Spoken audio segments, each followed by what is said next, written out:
Halo anakku semua, Assalamualaikum warahmatullahi wabarakatuh. Gimana kabarnya semuanya? Baik-baik saja kan? Ya, semoga kita semua senantiasa diberikan kesehatan. Kali ini Mr. Bamban mau menyampaikan materi UKS tentang penyakit asma. Nah, kali ini Mr. Bamban membahas tentang penyakit asma karena di lingkungan sekitar kita ada beberapa yang punya penyakit asma, sehingga kita nanti bisa membantu ataupun kita tahu apa itu penyakit asma.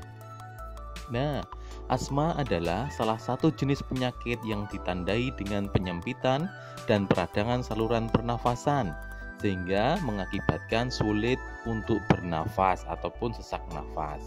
Nah, yang perlu kita ketahui adalah penyakit ini tidak menular.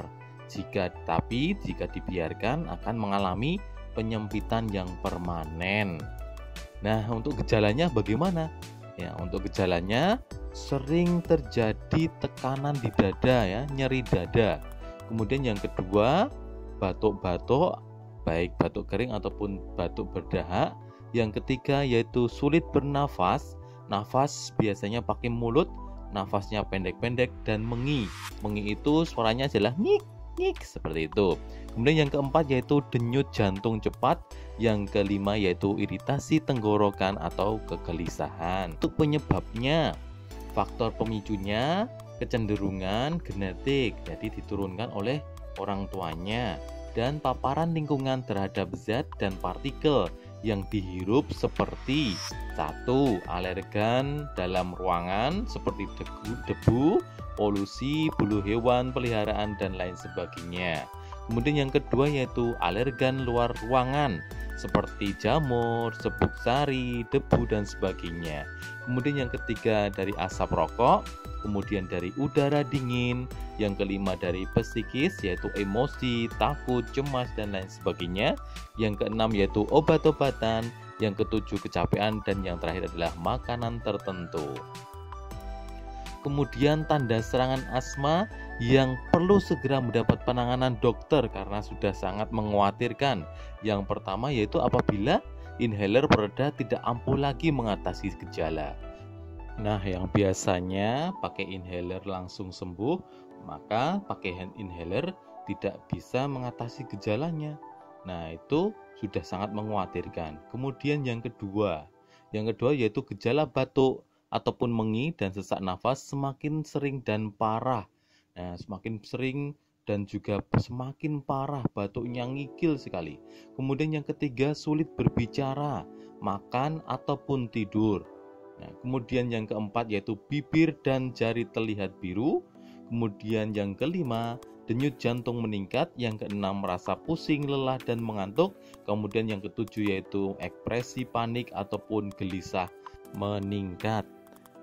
Untuk pengobatannya ini tujuannya adalah mengendalikan gejala dan mencegah timbulnya kembali serangan dengan diagnosis tepat dan pemeriksaan rutin ya, minimal 1 tahun sekali ya, itu sudah lama sebenarnya ya.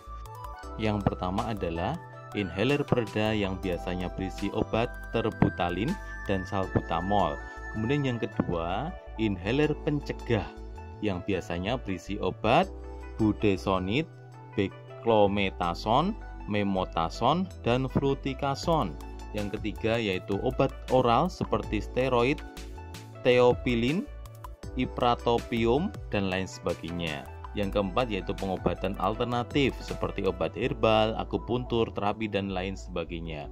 Kemudian yang perlu diingat adalah semua obat-obatan harus sesuai dengan petunjuk dokter, baik dosis obat ataupun dosis pemakaian.